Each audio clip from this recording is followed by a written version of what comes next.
नमस्कार दोस्तों, सुभाष की बात में आज हम उस ज्वलंत मुद्दे पे बात करेंगे जिससे इन दिनों बस्तर जो है बहुत परेशान है। और बस्तर के जो नारायणपुर में इस समय जो धर्मांतरण को लेकर घटनाएं हो रही हैं, तो हम उसकी परत दर परत ये समझने की कोशिश करेंगे कि धर्मांतरण क्या है और जो आदिवासी जनजीवन क्या है और वो किस तरह से हमारे देश में। अगर हम भारत में अनुसूचित आदिवासी समूहों की संख्या की बात करें तो वो 700 से अधिक है। भारत में 1871 से लेकर 1941 तक हुई जनगणनाओं में आदिवासी और अन्य धर्मों से अलग धर्म को गिना गया। जैसे 1871 में एबरजीनस मूल निवासी, 1881 और 1891 में एबरजिनरल आदिम जनजाति और 1901 और 1911 में एनिमिस्ट जीववादी, 1921 में प्रिमेटिव आदिम, 1931 और 1941 में ट्राइबल रीजनल जनजाति धर्म, ट्राइबल रिलीजन जनजाति धर्म इत्यादि नामों से वर्णित किया गया। वहीं आज़ाद भारत में 1951 की जनगणना के बाद से आदिवासियों को अलग से गिनना बंद कर दिया गया। आदिवासी लोग अपने पर्व त्यौहार का पालन करते हैं जो पूरी तरह से प्रकृति आधारित है, जिनका किसी भी धर्म के साथ कोई सीधा संबंध नहीं है। वे अपने आदिवासी रीति रिवाज के अनुसार शादी ब्याह करते हैं। उनकी प्रथागत जनजाति आस्था के अनुसार विवाह और उत्तराधिकार से जुड़े मामले में भी सभी विशेषाधिकारों को बनाए रखने के लिए उनका जीवन का अपना एक तरीका है। भारत में आदिवासियों को दो वर्गों में अधिसूचित किया गया है, अनुसूचित जनजाति और अनुसूचित आदिम जनजाति। अब यहाँ पर यह समझना है कि हिंदू विवाह अधिनियम की धारा 2/2 के अनुसार अनुसूचित जनजाति के सदस्यों पर लागू नहीं होता, यानी ऐसे में आदिवासियों पे हिंदू विवाह अधिनियम लागू नहीं होता, जो संवैधानिक स्तर से भी इन्हें हिंदू नहीं बनाता। आदिवासी राज्य झारखंड जो हमारा पड़ोसी राज्य है, उसके मुख्यमंत्री हेमंत सोरेन ने पिछले दिनों अंतर्राष्ट्रीय मंच से कहा था कि आदिवासी कभी भी हिंदू नहीं थे, ना हैं, इनमें कोई कन्फ्यूजन नहीं है, हमारा सब कुछ अलग है। उन्होंने यह भी कहा कि हम अलग हैं, इसी वजह से हम आदिवासी में गिने जाते हैं, हम प्रकृति पूजक हैं। जब हेमंत सोरेन ने यह बात कही तो इस पर काफ़ी प्रतिक्रिया हुई, खास करके हिंदूवादी संगठनों की प्रतिक्रिया काफ़ी आक्रामक रही। वैसे इस विवाद में न जाकर हम आदिवासी हिंदू क्यों नहीं है पर कुछ लोगों की राय ली। इसमें आदिवासी समुदाय के लोगों के साथ कुछ गैर आदिवासी भी शामिल हो रहे हैं। पूर्व मंत्री देव कुमार धान कहते हैं कि आदिवासी हिंदू इसलिए नहीं है कि हिंदुओं में जो वर्ण व्यवस्था उसमें आदिवासी कहीं नहीं है। वे आगे कहते हैं कि हिंदुओं के लिए 1955 में हिंदू मैरिज एक्ट बना है जो आदिवासियों पर लागू नहीं होता। वैसे सुप्रीम कोर्ट भी कई बार कह चुका है कि आदिवासी हिंदू नहीं है। दूसरी तरफ आदिवासियों की जीवन शैली, उनके रीति रिवाज, उनकी संस्कृति, उनका पर्व, उनका पूजा पाठ, पूजा की पद्धति, पूजा स्थल, सब कुछ हिंदुओं से अलग है। अतः आदिवासी ना कभी हिंदू थे, ना हैं, ना आगे होंगे। इसमें कोई दर राय नहीं कि हमारा सब कुछ अलग है। इस तरह की बात बहुत सारे लोग कहते आ रहे हैं और इसको लेकर बहुत सारा विवाद है। अभी हम बात कर रहे हैं कि जो आदिवासी समुदाय के नेता आलोका कुजूर का मानना है कि आदिवासी प्रकृति के पूजक हैं। वे कर्म कांड में विश्वास नहीं करते, वे नदी, पहाड़, पेड़ की पूजा करते हैं। वे भ्रम नहीं, सत्य की जो प्रकृति में मौजूद है उस पर विश्वास करते हैं। वे कहते हैं कि आदिवासी रामायण और महाभारत के पक्षधर नहीं है, ना ही वो कथित हिंदू धर्म ग्रंथों के पक्षधर है। यह दूसरी बात है कि रामायण और महाभारत में कथित तौर पर आदिवासियों का जिक्र है। जनगणना में भी आदिवासियों के लिए कोई जगह नहीं है।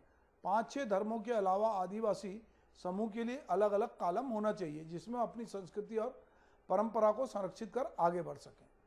इस तरह की बातें अलग अलग लोगों ने कहा है। अब हम ये देखते हैं कि धरातल पे क्या है। तो हम देखते हैं कि आदिवासियों की जो गण चिन्ह प्रथा है, जिसमें पशु पक्षी, प्रकृति, पेड़ पौधा, जिसकी वो पूजा करते हैं और उसका वो शिकार नहीं करते। बहुत बार उनके सरनेम भी उसी जो जिसको पूछते हैं उस नाम पे होते हैं। चूंकि उनका विशेष चिन्ह है जिसे हम टोटेन कहते हैं, आदिवासी के अपने देवता होते हैं। अगर हम अपने यहाँ बात करते हैं कि छत्तीसगढ़ में, बस्तर में घोटुल प्रथा थी, धीरे धीरे जब वो कहना चाहिए कि बहुत लड़के बच्चे पढ़ लिए और बहुत सारे लोगों के प्रभाव में आए, तो लोगों ने घोटुल को भी बंद करने की बात की। अब ये बात हो रही है कि जो नारायणपुर में जो घटना हुई है, इसमें जो लोग आदिवासी से क्रिश्चियन बने हैं, उसको लेकर, उनके दफनाने को लेकर, उनकी पूजा पद्धति को लेकर अब वहाँ के आदिवासी जो लोग हैं और जो कन्वर्टेड हैं उनके बीच में एक टकराहट की स्थिति बनी है। तो हमको ये समझना पड़ेगा कि आदिवासी मुख्य रूप से भारतीय राज्यों, जिनमें झारखंड, उड़ीसा, मध्य प्रदेश, छत्तीसगढ़, राजस्थान आदि में बहुसंख्यक हैं, गुजरात, महाराष्ट्र, आंध्र प्रदेश, बिहार, पश्चिम बंगाल में अल्पसंख्यक है, जबकि भारतीय पूर्वोत्तर राज्यों में ये बहुसंख्यक है, जैसे मिजोरम। इन्हें भारत के संविधान की 5वीं अनुसूची में अनुसूचित जनजाति के रूप में मान्यता दी गई है। छत्तीसगढ़ के नारायणपुर जिले में धर्म परिवर्तन को लेकर सोमवार को आदिवासी संगठनों का प्रदर्शन हिंसक हो गया। भीड़ ने यहां एक चर्च में तोड़फोड़ की। बीच बचाव करने जब पुलिस पहुंची तो प्रदर्शनकारियों ने उस पर भी हमला बोल दिया। इस घटना में जिले के एसपी का सिर फट गया। उनका इलाज स्थानीय अस्पताल में किया गया। पिछले 2 दिनों से जारी जो बवाल है वो शनिवार की रात से शुरू हुआ। कथित धर्म परिवर्तन से गुस्साए कुछ लोग गोरा गांव में हथियार और लाठी डंडा लेकर घुस गए। यहां इन लोगों ने गांव के लोगों से मारपीट की। गांव के लोगों की भीड़ जुटने पर हमलावर मौके से भाग निकले। इसके बाद रविवार को 2 पक्षों में मारपीट हुई। आदिवासी समाज ने दूसरे पक्ष पर जबरदस्ती धर्मांतरण का आरोप लगाया। घटना के विरोध में सोमवार को आदिवासी समाज ने बैठक बुलाई। इसी दौरान यह घटना घटी। जो हम देखते हैं कि रविवार को ही बैठक में आदिवासी समाज और दूसरे पक्ष के लोग लाठी डंडा लिए भिड़ गए थे। तब एड़क्का पुलिस मौके पर पहुंची।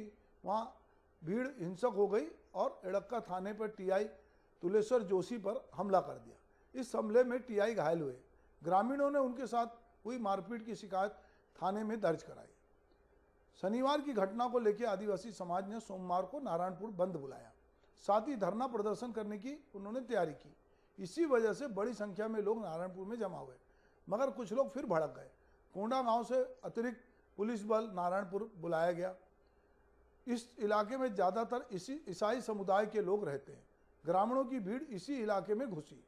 आईजी सुंदर राज भी समेत 4 आईपीएस जो अफसर है वो नाराज लोगों को समझाने वहां पहुंचे। कोंडा गांव से अतिरिक्त पुलिस बल भी बुलाना पड़ा। ईसाई धर्म अपनाने वाले आदिवासियों को गांव से निकाला गया।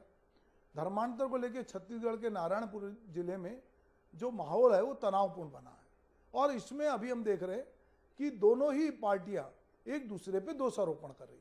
भाजपा इसे कहीं ना कहीं कांग्रेस की मिलीभगत कह रही है। आदिवासियों को उनके गांव से, कुछ गांव से निकाल दिया, जिसके बाद तनाव जैसा हालात बने हुए हैं। अब इस लेकर जब एसपी, जिनको चोट भी आई, सदानंद कुमार का कहना है कि आदिवासी समाज के लोगों ने बैठक बुलाई। उसमें उनके लीडर से कलेक्टर के चैम्बर में हम सब ने बात की, मगर इसी दौरान कुछ लोग चर्च में तोड़फोड़ करने पहुंच गए। ये पता चलने पर मैं वहां गया, तभी मुझ पर हमला हुआ। फिर हम लोगों को हमने समझाई थी इस केस में कार्रवाई की जाएगी। कलेक्टर जो अजीत बसंत है वो कह रहे हैं कि हमें इस बैठक की सूचना दी गई, इसलिए हमने पहले समाज के लीडर से बात की थी, उन्हें समझाया गया। यहाँ जो कार्यक्रम होना था शांति से होना चाहिए था, फिर भी ऐसा हुआ। घटना से में एसपी घायल हुए। हमने लोगों को समझा के उनके घर भेज दिया। अब लगातार इस पर राजनीति जारी है। अब ये 2 दिनों में जो आदिवासी समाज के लोग जो विरोध है उसमें व्यापारी वर्ग भी आ गया, व्यापारी प्रतिष्ठान को भी बंद रखा गया। अब धीरे धीरे जो है मामला अभी भी सुलग रहा है। हम ये बात करते हैं कि ऐसा हमारे पड़ोसी राज्य में 1999 में हुआ था कि ऑस्ट्रेलियाई मिशनरी के ग्राम स्ट्रेस और उनकी बेटी फिलिप और 6 वर्षीय टिमोथी को उड़ीसा के कोइंझर जिले में दंगाई भीड़ ने जिंदा जला दिया था। वारदात की रात स्टेंट दोनों बेटों के साथ कोइंझर में मनोहरपुर गांव में थे। रात होने के कारण वे कार में ही सो गए थे। उस वक्त दारा सिंह के नेतृत्व में भीड़ ने स्टेंस की कार पर हमला करने के बाद आग लगा दी। ईसाई मिशनरी की हत्या से दुनिया भर में चिंता की लहर गई। तब भारत में न्यायिक आयोग का गठन किया गया। जांच एजेंसी सीबीआई द्वारा दारा सिंह और 18 आरोपियों के खिलाफ चार्जशीट पेश की गई और उसको गिरफ्तार किया गया। निचली अदालत ने दारा सिंह को सजाए मौत और अन्य 12 दोषियों को उम्र कैद दी। हाई कोर्ट ने दारा सिंह की फांसी की सजा को उम्र कैद में तब्दील किया और एक अन्य अभियुक्त की सजा को बरकरार रखा, बाकी बरी हुए।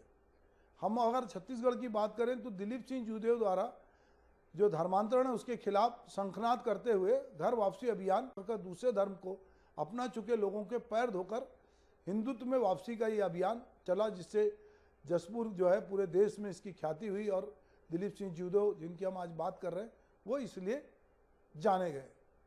अभी उनके जो मंझले बेटे हैं प्रबल प्रताप सिंह जूदेव, उनका कहना है कि घर वापसी अभियान में हिंदुओं को अपने धर्म और संस्कृति की रक्षा के लिए जागरूक करने की महती भूमिका निभाई। वर्तमान में घर वापसी अभियान का बागडोर प्रबल के ही हाथों में है। अब यहाँ एक तरफ सरगुजा है, एक तरफ बस्तर है, दोनों ही आदिवासी बाहुल इलाके हैं। ये चुनाव में बड़ा रोल प्ले करेंगे। अभी इसी साल विधानसभा के चुनाव होना है। अब इस चुनाव में आदिवासी और जो बाकी लोग हैं, तो हम ये देखते हैं कि आदिवासी, अभी हमने पिछले चुनाव में देखा कि वो कांग्रेस के साथ था, एक तरफा उन्होंने कांग्रेस को वोट दिए। अब जो दूसरी पार्टी है भाजपा, वो जानती है कि हमको कहीं ना कहीं इस आदिवासी जो वोट बैंक है इसको तोड़ना है। तो ये जो हमारे राज्य में जो कुछ हो रहा है छत्तीसगढ़ में, वो दरअसल उसके पीछे कहीं ना कहीं ये बात तो है कि इसमें चुनाव है और आदिवासी वोट बैंक को हथियाने की एक लालसा है। कोई कुछ भी कहे, एक दूसरे पे आरोप लगाएं, पर ये जो कुछ हो रहा है इसमें बहुत सारे लोग शामिल हैं जो छोटी छोटी चीज़ों को बहुत हवा दे रहे हैं। ऐसा नहीं है कि छत्तीसगढ़ में ईसाई मशीनरी इतनी पावरफुल है कि वो छत्तीसगढ़ में कब्जा कर रही है, पर सवाल कांग्रेस पर भी है क्योंकि वो सत्ता में है। उनका कहना है कि देवगुड़ी के लिए जो पैसा दिया गया उसमें, दूसरा भाजपा कह रही है कि ये जो अभी तक ब्लॉक लेवल पे चर्च थे वो गांव-गांव में हो गए। तो ये एक प्रकार से जो आदिवासी जो बेचारा अभी तक नक्सली के हाथों परेशान था, बस्तर का आदिवासी, एक तरफ पुलिस उसको रगेड़ रही थी, दूसरी तरफ नक्सली रगेड़ रहे थे।